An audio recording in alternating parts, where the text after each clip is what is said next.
Welcome to Mini Talks Tamil.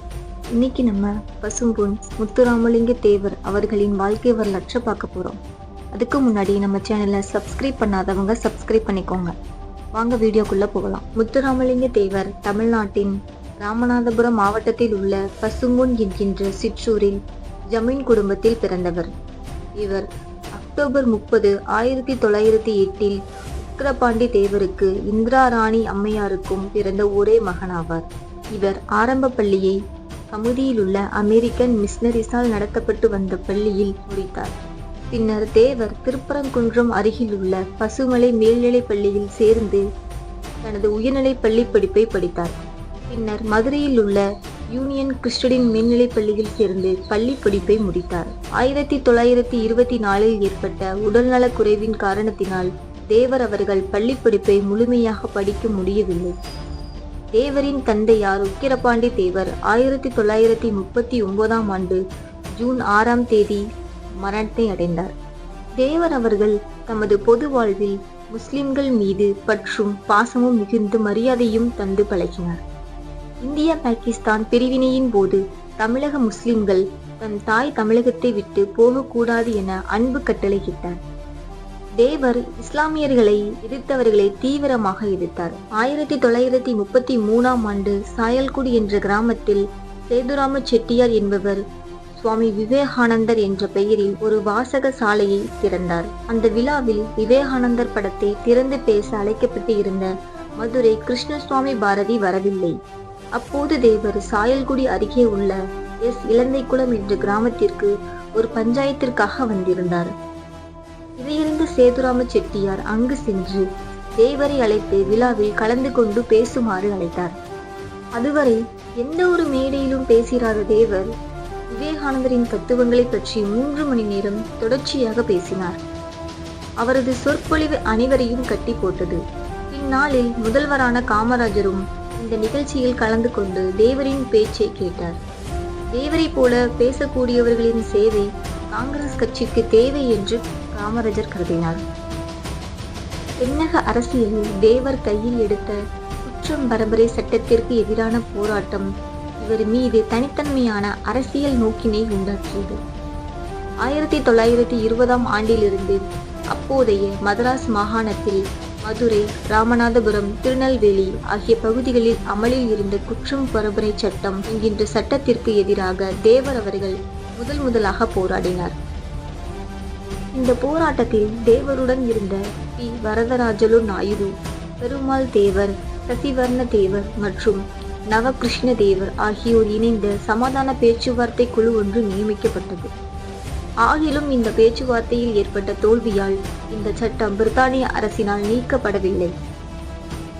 இந்த குற்றம் பரம்பரை சட்டத்திற்கு காரணமாக இருந்த நீதி கட்சி அரசின் மீது வெறுப்பை உண்டாக்கியது. இதன் பின் இந்த சட்டத்தினால் பாதிக்கப்பட்ட மக்களின் சார்பில் 1930 பர்மாவில் இருந்து திரும்பி வந்த தேவர் தென் தமிழகத்தில் காங்கிரசின் வளர்ச்சிக்கு உழைத்தார். இந்நாளில் வந்த தேர்தலில் தேவர் முதுகுளத்தார் தொகுதியில் நீதி கட்சியின் வேட்பாளரை எதிர்த்து நின்று வெற்றி பெற்றார். இதுவே தேவரின் முதல் தேர்தல் வெற்றியாகும். இந்த வெற்றிக்கு பின்னர் தேவர் மாவட்ட வாரிய தலைவரானார். 1937 நடந்த மதராஸ் மாகாண தேர்தலில் முதுகுளத்தார் தொகுதியில் தேவர் அவர்கள் இளைஞர்களை காங்கிரஸ் கட்சிக்கு உழைத்திடும்படி செயல் வீரராக திரட்டினார். தேவரின் இந்த செயல்கள் நீதி கட்சிக்கு பெரும் தலைவலியாக அமைந்தது. இதனால் அந்த அரசாங்கம் தேவரை ராமநாதபுரத்திற்கு வெளியே பயணித்து பிரச்சாரம் செய்ய முடியாத அளவிற்கு சட்டங்களும் கட்டுப்பாடுகளும் விதித்தது. பின்னர் வந்த தேர்தல்களில் வெற்றி பெற்ற காங்கிரஸ் கட்சி மாகாணத்தினை ஆளும் கட்சியாக உருப்பெற்றது. இந்த காங்கிரஸ் கட்சி அரசு குற்றம் பரம்பரை சட்டத்தினை விலக்கும் என்று தேவர் மிகுந்த எதிர்பார்ப்பில் இருந்தார். ஆனால் அப்போதைய புது அரசின் முதல்வரான ராஜகோபாலாச்சாரி அவர்கள் இந்த சட்டத்தினை நீக்கவில்லை. மதுரை மீனாட்சி அம்மன் ஆலயத்திற்குள் ஹரிஜனங்களை அழைத்துச் செல்ல வைத்தியநாத ஐயர் முடிவு செய்தார். ஆனால் எங்கு பார்த்தாலும் எதிர்ப்பு. இந்த நிலையில் ஆலய பிரவேச நடவடிக்கை குழு மதுரை எட்வர்ட் ஹாலில் கூடியது. ராஜாஜி, வைத்தியநாத ஐயர், MNR சுப்பராயன் உள்ளிட்டோர் இந்த கூட்டத்தில் கலந்து கொண்டனர். அவர்களோடு பசும்பொன் முத்துராமலிங்க தேவரும் கலந்து கொண்டார். ஆலய பிரவேசம் அமைதியாக நடைபெற தேவரின் ஒத்துழைப்பும் உறுதிமொழியும் வேண்டும் என அவர்கள் கேட்டுக்கொண்டனர். அதற்கு அவர், என் சகோதரர்களான தாழ்த்தப்பட்ட மக்கள் அன்னை மீனாட்சி அம்மன் கோவிலில் ஆலய பிரவேசம் செய்கையில் அவர்களுக்கு தேவையான அனைத்து பாதுகாப்பையும் என் மக்களுக்கு நான் தருவேன். அன்னையை வணங்கி அவர்கள் வீடு திரும்பும் வரை அவர்களது பாதுகாப்பிற்கு நான் உத்தரவாதம் தருகின்றேன். அந்த ரவுடி கும்பலை எச்சரிக்கின்றேன். வைத்தியநாத ஐயர் அரிசனங்களை அழைத்து வரும்போது அடியினும் கூட வருவேன். ஏதும் அசம்பாவிதம் நடந்தால் அந்த ரவுடி கும்பலை சந்திக்க வேண்டிய முறையில் சந்திப்பேன் என்று ஒரு துண்டு பிரசாரம் மூலம் தேவர் அவர்களின் அறிக்கை வெளியானது. ஆலய பிரவேசமும் அமைதியாக நடந்தது. 1930களில் தேவர் அவர்கள் தொழிலாளர்களின் நலனில் அக்கறை செலுத்தினார். பசுமலையில் ஆலை தொழிலாளர்கள் நலன் கூட்டமைப்பு ஒன்றை உருவாக்கினார். அதற்கும் தலைமையேற்றும் அவரே நடத்தினார். வளர்ந்து வந்த தேவரின் செல்வாக்கினாலும் காங்கிரசின் விரோத போக்கினாலும் கலங்கிய அப்போதைய அரசு தேவரின் தொழிலாளர்களுடன் இணைந்த போராட்டங்களை காரணம் காட்டி மதுரா பாதுகாப்பு என்கின்ற பெயரில் தேவர் மீது வழக்கு தொடுத்தது. இந்த வழக்கின் மூலம் தேவர் மதுரையை விட்டு வெளியேற முடியாதபடிக்கு தடுக்க நினைத்தது. பின்னர் 1940ஆம் ஆண்டு செப்டம்பர் மாதம் தேவர் மதுரையில் இருந்து தனது சொந்த ஊரான பசும்பொன்னிற்கு பயணித்த பொழுது திருவனந்தபுரத்தில் அவரை கைது செய்து திருச்சிராப்பள்ளி மத்திய சிறைச்சாலையில் 18 மாத காலம் அடைத்தது. இவரது கைது தமிழ்நாடு முழுவதும் அதிர்ச்சி பேரலையை ஏற்படுத்தியது. 18 மாதங்களுக்கு பின்னர் இவர் விடுதலையான பொழுது சிறை வாசலிலேயே இந்திய பாதுகாப்பு சட்டத்தினை காரணம் காட்டி மீண்டும் சிறையில் அடைத்தனர். பின்னர் 1945ஆம் ஆண்டு விடுதலையானார். 1940ஆம் ஆண்டு சென்னை மாகாண தேர்தலில் முதுகுளத்தார் தொகுதியில் போட்டியிட்ட தேவர் போட்டியின்றி தேர்ந்தெடுக்கப்பட்டார். பின்னர் குற்றம் பரம்பரை சட்டம் நீக்கப்பட்டது. 1948இல் காங்கிரஸ் கட்சியுடன் ஏற்பட்ட கருத்து வேறுபாட்டின் காரணமாக ஃபார்வர்ட் பிளாக் கட்சி தனித்து பிரதான எதிர்க்கட்சியானது. இதில் தேவர் ஃபார்வர்ட் பிளாக் கட்சியின் தமிழ்நாட்டின் தலைவராக தேர்ந்தெடுக்கப்பட்டார். 1949ஆம் ஆண்டு ஜனவரி 23ஆம் தேதியன்று சுபாஷ் சந்திரபோஸ் பிறந்த நாள். தேவர் மீண்டும் அரசியலில் ஈடுபட்டது அந்த நாளை இன்று குறிப்பிடத்தக்கதாகும். அவர் நேதாஜி என்ற வார பத்திரிகையை தொடங்கி அவரை அதன் ஆசிரியராக இருந்து வந்தார். அன்று இரவு மதுரையில் கூடிய கூட்டத்தில் சுபாஷ் சந்திரபோஸ் உயிருடன் உள்ளார் என்றும் அவர் விமான விபத்தில் இறந்ததாக கூறுவது பொய் எனவும் அவரை தாமே சந்தித்ததாக பகிரங்கமாக அறிவித்தார். இதன் பின்னர் தேவர் கிட்டத்தட்ட ஓராண்டு காலம் எந்தவித அறிவிப்பும் இன்றி மறைந்திருந்ததாக கூறப்படுகிறது. இப்படி மறைந்திருந்த காலங்களில் தேவர் சீனாவிற்கும் கொரியாவிற்கும் இந்தியாவிலிருந்து யாருக்கும் தெரியாமல் பயணித்து அங்கிருந்த சுபாஷ் சந்திரபோஸை சந்தித்து வந்தார் எனவும் அறியப்படுகிறது. பின்னாளில் ஃபார்வர்ட் பிளாக் கட்சியில் ஏற்பட்ட பிளவினால் 1948இல் கட்சி இரண்டாக உடைந்தது. 1952ஆம் ஆண்டு சுதந்திர இந்தியாவின் முதல் பொது தேர்தல் நடைபெற்றது. இதில் மத்தியிலும் மாநிலத்திலும் காங்கிரஸ் அல்லாத ஆட்சியை ஏற்படுத்த வேண்டும் என்று ஃபார்வர்ட் பிளாக் கட்சி போட்டியிட்டது. லோக்சபா மற்றும் சட்டமன்ற உறுப்பினர் என 2 தேர்தல்களும் ஒரே நேரத்தில் நடந்தன. இதில் தேவர் அருப்புக்கோட்டை லோக்சபா தொகுதியிலும் முதுகுளத்தார் சட்டமன்ற தொகுதியிலும் போட்டியிட்டார். இரண்டிலும் வெற்றியும் பெற்றார். இதில் தேவர் லோக்சபா பதவியை துறந்து சட்டமன்ற உறுப்பினராக பதவியேற்று மதராஸ் சட்டமன்ற உறுப்பினர் குழுவில் இடம்பெற்றார். இந்த தேர்தலுக்கு பின் காங்கிரஸ் மதராஸ் சட்டமன்றத்தில் தனது பெரும்பான்மையை இழந்தது. மேலும் தேவர் கம்யூனிஸ்டுகளுடன் இணைந்து காங்கிரஸ் அல்லாத ஆட்சியை நிறுவ முனைந்தார். ஆளுநர் அவர்கள் ராஜகோபாலாச்சாரியர் அவர்களை முதல்வராக நியமித்தார்.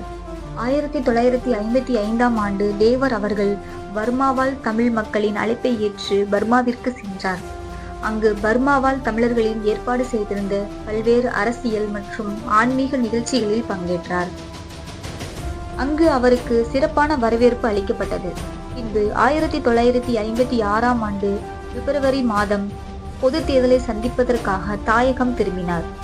காங்கிரஸ் அல்லாத ஆட்சி அமைக்கும் பொருட்டு ஃபார்வர்ட் பிளாக் கட்சி உழைத்துக் கொண்டிருந்த வேளையில் மெட்ராஸ் மாநிலத்தில் புது பரிமாணமாக காங்கிரஸ் இரண்டாக உடைந்தது.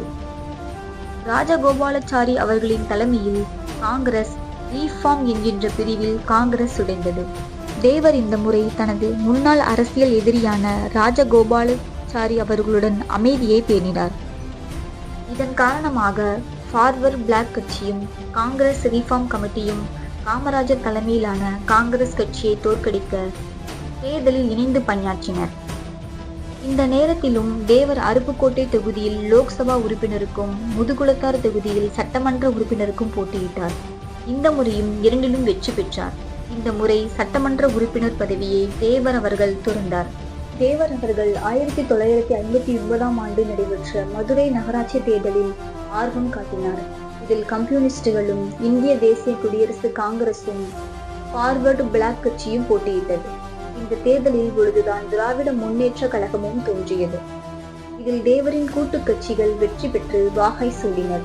இதுவே தமிழகத்தில் காங்கிரஸ் கட்சியின் முதல் வீழ்ச்சியாகும். தொடர்ந்து வந்த தேர்தல்களில் தேவர் அவர்கள் உழைத்ததின் காரணமாகவும் உடல்நலக் குறைவின் காரணமாகவும் பொது வாழ்க்கையிலிருந்து சிறிது காலம் விலகி இருக்க நேர்ந்தது. பின்னர் 1962இல் நடைபெற்ற லோக்சபா தேர்தலுக்கு இவர் முன்னிலைப்படுத்தப்பட்டார். இந்த தேர்தல் பிரச்சாரத்தில் தேவர் ஒரே ஒரு பிரச்சார மேடையில் மட்டுமே தோன்றினார். இவருடன் ராஜகோபாலாச்சாரி அவர்களும் இணைந்து தோன்றிய கடைசி பிரச்சார மேடை இதுவே ஆகும். தேவர் மீண்டும் தேர்தலில் வெற்றி பெற்ற பின்பு உடல்நலக்குறைவின் காரணமாக அப்போது நடைபெற்ற கூட்டத்தொடரில் பங்கேற்க டெல்லி செல்ல முடியவில்லை. உடல்நிலை பாதிக்கப்பட்டு இருந்த பசும்பொன் முத்துராமலிங்க தேவர் 1963ஆம் ஆண்டு அக்டோபர் 29ஆம் தேதி அதிகாலை 5 மணியளவில் மரணமடைந்தார். அவரது உடல் மறுநாள், அதாவது அக்டோபர் 30ஆம் தேதி பசும்பொன்னில் வள்ளலாரின் முறைப்படி பூஜை நடத்தி அமர்ந்த நிலையில் அடக்கம் செய்யப்பட்டது. இவர் மறைவின் காரணமாக அருப்புக்கோட்டை லோக்சபா தொகுதியில் நடைபெற்ற இடைத்தேர்தலில் மீண்டும் ஃபார்வர்டு பிளாக் கட்சி போட்டியிட்டு தோற்றது. இதுவே தமிழகத்தில் இந்த கட்சி முதல் தோல்வியாகும்.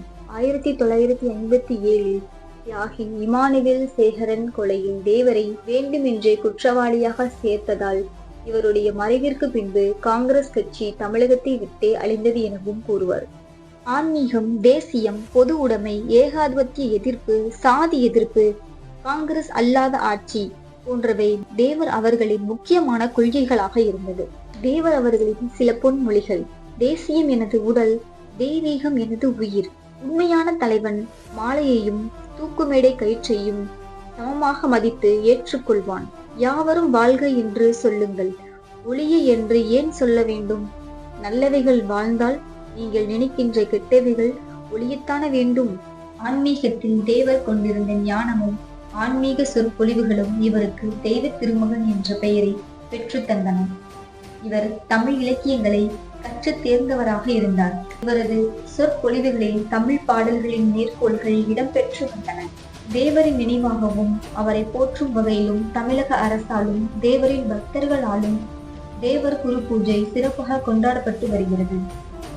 தேவர் பிறந்ததும் இறந்ததும் ஒரே நாளான அக்டோபர் 30 ஆகும். எனவே தேவர் ஜெயந்தியும் குரு பூஜையும் ஒரே நாளில் கொண்டாடப்படுகின்றன. பசும்பொன்னில் 3 நாட்கள் கோலாகலமாக நடக்கும் தேவர் குரு பூஜை விழாவில் தமிழகத்தின் பல்வேறு பகுதிகளில் இருந்தும் லட்சக்கணக்கான மக்கள் கலந்து கொண்டு பால்குடம் எடுத்தல், அழகு குத்துதல், முளைப்பாரி செலுத்துதல், முடிக்காணிக்கை செலுத்துதல் போன்ற செயல்களில் மூலம் தேவரை வணங்குகின்றனர். பல்வேறு அரசியல் கட்சியின் தலைவர்களும் தமிழக அமைச்சர்களும் கலந்து கொண்டு தேவரை வணங்குகின்றனர். தமிழக முதல்வர் ஜெயலலிதா அவர்கள் 2010ஆம் ஆண்டு தேர்தல் பிரச்சாரத்தில் முத்துராமலிங்க தேவர் அவர்களுக்கு தங்க காப்பு அளிக்கப்படும் என்று தேர்தல் வாக்குறுதியாக அறிவித்தார். அதன் அடிப்படையில் 13 கிலோ எடையுள்ள தங்க காப்பை அணிவித்து சிறப்பித்தார். தமிழகத்தில் பிறந்து தமிழக மண்ணில் வேரூன்றிய முத்துராமலிங்க தேவர் அவர்களை பற்றின முழு விவரத்தையும் இந்த வீடியோல பார்ப்போம். இந்த வீடியோ உங்களுக்கு பிடிச்சிருந்தா லைக் பண்ணுங்க, ஷேர் பண்ணுங்க, மறக்காம நம்ம சேனலை சப்ஸ்கிரைப் பண்ணுங்க. தேங்க்யூ.